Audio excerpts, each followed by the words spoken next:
अस्सलामुअलैकुम वरहमतुल्लाहि वबरकातुहू। आसान उसूल हदीस के असबाक में आपका इस्तक़बाल है। तो हम रावियों के बारे में असबाब तान देख रहे थे कि रावियों के अंदर जो अयूब पाए जाते हैं, चाहे वो अदालत की तरफ से हो, चाहे वो हिफ्ज़ की कमज़ोरी हो, तो उनको जो है 10 किस्म के असबाब तान होते हैं। तो उनमें से 4 हमने कल देख लिए, जिसमें जो है किज़्ब था, तोहमत किज़्ब था, और इसी तरह क्या था आपके बिदअत था और फिस्क था। आज हम देखेंगे जहालत के बारे में। तो रावी के मजहूल होने की 3 सूरतें, मुसन्निफ फरमाते हैं कि रावी के मजहूल होने की 3 सूरतें हैं। रावी के मजहूल होने की कितनी सूरतें? 3 सूरतें। पहली है मजहूलुल आइन, दूसरी है मजहूलुल हाल और तीसरी है मुबहम। पहली है मजहूलुल आइन, दूसरी है मजहूलुल हाल और तीसरा है मुबहम। फिर मजहूलुल आइन के बारे में मौलाना फरमाते हैं, मजहूलुल आइन वो है जिससे सिर्फ एक ही रावी ने रिवायत की हो। यानी मजहूलुल आइन वो रावी है जिससे सिर्फ लाखों रावियों का जो डेटाबेस है अस्मा और रिजाल का, उनमें से बस एक बंदे ने उनसे रिवायत की हो, उसके अलावा किसी ने नहीं की हो। तो उससे क्या होगा, हमको उस रावी के बारे में ज़्यादा मालूमात दस्तयाब नहीं होगी। क्यों? क्योंकि कुतुब हदीस में सिर्फ एक बंदे ने उनसे रिवायत की है। जैसे आमिर बिन ज़ुहर और वहाब बिन बख्श, ऐसे शख्स की रिवायत अक्सर मुहद्दिसीन के नज़दीक गैर मोतबर है। मजहूलुल आइन जो रावी होगा, उसकी रिवायत अक्सर मुहद्दिसीन के नज़दीक गैर मोतबर है। यानी उनके शागिर्दों में से सिर्फ एक ही शागिर्द का जिक्र है। मिसाल के तौर पर इन्नमल आमालु बिन्नियात है, या मिसाल के तौर पर मैं हूँ, ठीक है ना। अब मेरे से जो है बस एक ही बंदे ने सब हदीस सुनी, और उस ज़माने में तो हदीस सुनने और सुनाने का ही माहौल था। ऐसा मदरसे का माहौल नहीं था आज के ज़माने के ऐसा। तो जो मुहद्दिस होते, जिनके पास हदीस होती, उनके पास लोग दूर दराज से आते थे सुनने के लिए। तो अगर किसी रावी से नरेट करने वाला बस एक बंदा हो, तो फिर वो रावी को क्या कहेंगे हम? मजहूलुल आइन। और ऐसे रावी के बारे में अक्सर मुहद्दिसीन ऐसे रावी को गैर मोतबर कहते हैं। अगर मोतबर होता तो बहुत से लोग जाकर सुनते, छुप कर भी बैठा तो जाके सुनते। लोग दूर दराज से इमाम मालिक रहमतुल्लाह अलैह के पास मदीने आते थे सुनने के लिए। तो अगर कोई रावी मोतबर होते तो उनके पास सुनने आते। और अगर खुदा न खास्ता हम ये हुक्म लगाने में जो है कि उनकी हदीस जो है गैर मोतबर है, हुक्म लगाने में हमसे कुछ सहव हो रहा है, तो हम हदीस के मामले में एहतियात के लिए हुक्म लगा रहे ना, दूसरे मामला तो नहीं लगा रहे। यानी हदीस की लाइन में वो उनको हम गैर मोतबर समझेंगे। उनका तकवा तहारत अपनी जगह अगर है तो। उसके बाद दूसरे हैं मजहूलुल हाल। मजहूलुल आइन हो गया जिससे सिर्फ एक रावी ने रिवायत की हो। मजहूलुल हाल वो है जिसके बारे में मालूम ना हो कि वो सिका है या गैर सिका। देखिए, मजहूलुल आइन बोले तो उसकी ज़ात मजहूल है, मजहूलुल हाल बोले तो उसके अहवाल मजहूल है, उसकी कैफियत मजहूल है। और उसूल हदीस के हिसाब से देखें तो जो है उसके सिका होना या गैर सिका होना मारूफ नहीं है, मजहूल है। यानी वो रावी जिसके बारे में मालूम ना हो कि वो बंदा सिका है या गैर सिका।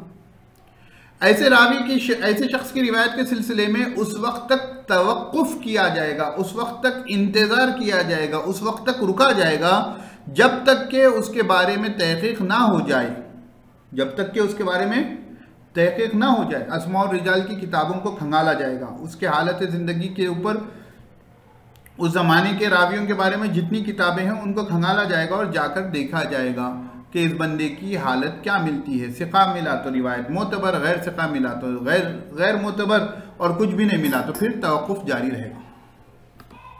तो इस सिलसिले में एक रावी है हानी बिन कैस कूफी। ये मजहूलुल हाल है, मुहद्दिसीन को इनकी हालत के बारे में पता नहीं चला कि ये सिका है या गैर सिका। तो अब इनके बारे में हुक्म क्या है कि ऐसे शख्स की रिवायत के सिलसिले में उस वक्त तक तवक्कुफ किया जाएगा जब तक कि उसके बारे में तहकीक ना हो जाए। तब इनकी भी हानी बिन कैस कूफी की जो रिवायत है उसमें तवक्कुफ ही होगा, इल्ला ये कि आपको मालूम हो जाए कि ये बंदा सिका है या गैर सिका है। अगर मालूम नहीं हुआ तो बहस वो होल्ड पर ही रहेगी रिवायत, ठीक है। मजहूलुल हाल रावी का दूसरा नाम है मस्तूर। मजहूलुल हाल रावी को मस्तूर भी कहा जाता है। छुपा हुआ, यानी इसके अहवाल हमसे ढके रहे, इसके अहवाल हमसे क्या हुए, ढके छुपे रहे हैं, इसलिए इसका नाम क्या है, मस्तूर भी कहा जाता है। ऐसे रावी को मस्तूर भी कहा जाता है। ठीक है, फिर मुसन्निफ फरमा रहे हैं मजहूल की एक सूरत वो है जिसको इस्तिलाह में मुबहम से ताबीर किया जाता है, यानी जहालत की तीसरी किस्म जिसको अभी हमने पढ़ा था मुबहम। तो मुसन्निफ फरमाते हैं यानी जिसमें रावी का नाम ही जिक्र ना किया जाए, यानी हदीस की सनद में रावी का नाम ही जिक्र ना किया जाए और किसी बंदे ने, किसी रावी ने नकल करते हुए कहा अन रजुलिन, यानी मैं एक बंदे से रिवायत करता हूं। भाई रजुल कौन है, रजुल तो इसमें आम है, इसमें खास थोड़ी है। तो अन रजुलिन से कौन मुराद है, पहले उनका नाम हो, उनकी आइडेंटिटी फिक्स हो, उसके बाद हदीस पर हुक्म लगेगा ना। तो मुसन्निफ कहते हैं कि जब तक ऐसे रावी का नाम दूसरी रिवायात की मदद से मालूम ना हो जाए और उसका सिका होना मुतय्यन ना हो जाए, उसकी रिवायत मोतबर नहीं होगी।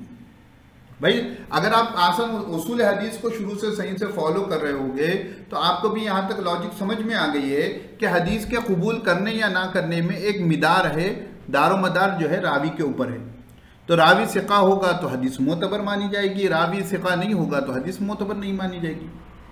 अब जब रावी के बारे में आपको मालूम ही नहीं है, वो मजहूल है, आपके अंदर जहालत पाई जा रही है उस रावी के बारे में, उससे रिवायत करने वाला एक ही बंदा है तो वो मजहूलुल आइन हो गई, उसकी हालत आपके ऊपर वाज़ेह नहीं है तो सिका है गैर सिका है नहीं मालूम तो वो मजहूलुल हाल हो गई। और किसी ने रिवायत में कह दिया अन रजुलिन, तो भाई रजुल से कौन मुराद है। तो अब देखेंगे कि दूसरे हदीस की किताबों में देखेंगे कि कहीं दूसरी सनद में उस बंदे का नाम तो नहीं आ गया। तो अगर दूसरे बंदे में उस बंदे का नाम आ गया दूसरी सनद में, तो फिर वो रिवायत, फिर रावी को देखेंगे कि वो बंदा सिका है या गैर सिका। सिका है तो मोतबर, नहीं है तो मोतबर नहीं है। सीधी सीधी 2 और 2 4 वाली बात। अब देखो बाज मर्तबा क्या होता है कि बाज रिवायतों में आता है अन रजुलिम मिन अस्हाबिन नबी, ऐसा भी लफ्ज आता है। सहाबा में से एक सहाबी से रिवायत करते हैं तो सहाबी का मजहूल होना हदीस पर असरअंदाज नहीं होता। अस्सहाबतु कुल्लुहुम अदूल, सहाबा तमाम के तमाम आदिल हैं। जो सहाबा की अदालत पर जो हमने सबक हुआ था उसमें तफसील है, तो उस पर असर नहीं होगा, ठीक है ना, उसके अलावा हर एक पर असर होगा।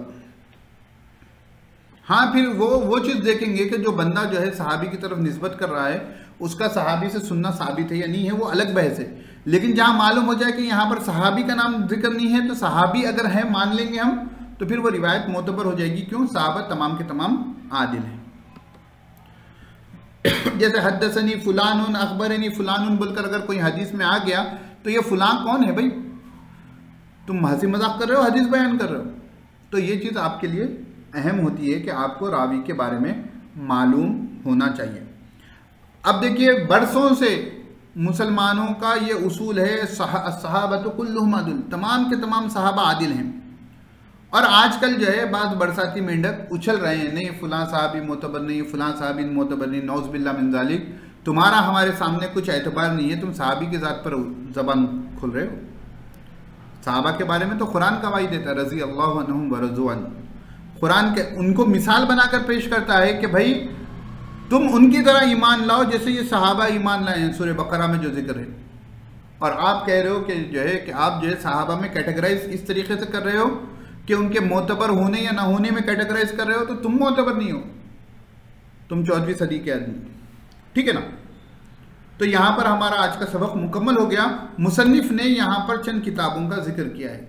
मजहूल और मुबहम रावियों पर मुश्तमिल रिवायात के सिलसिले में मुतअद्दिद किताबें लिखी गई, यानी मजहूल जो रावी है, चाहे वो मजहूलुल आइन हो, मजहूलुल हाल हो, या मुबहम जो रावी है, यानी किसी हदीस में रावी की जगह जो है फुलानुन का लफ्ज़ आ गया, तो इस सिलसिले में बहुत सी किताबें इन लोगों के ऊपर लिखी गई हैं, इन मरवियात के ऊपर, इन हदीसों के ऊपर, जिनमें से चंद अहम ये हैं। किताबुल वहदान है, ये इमाम मुस्लिम रहमतुल्लाह अलैह की है, और मौज़िहुल औहामिल जमई व तफरीक़ खतीब बगदादी की, देखिए 2 किताबें आ गए। अल अस्माउल मुबहम फिल अंबाइल मुहकमा, ये भी खतीब बगदादी रहमतुल्लाह अलैह की है। अल मुस्तफ़ात मिन मुहिम्मातिल मंतन वल इस्नाद, ये ज़ैनुद्दीन इराक़ी रहमतुल्लाह अलैह की हैं।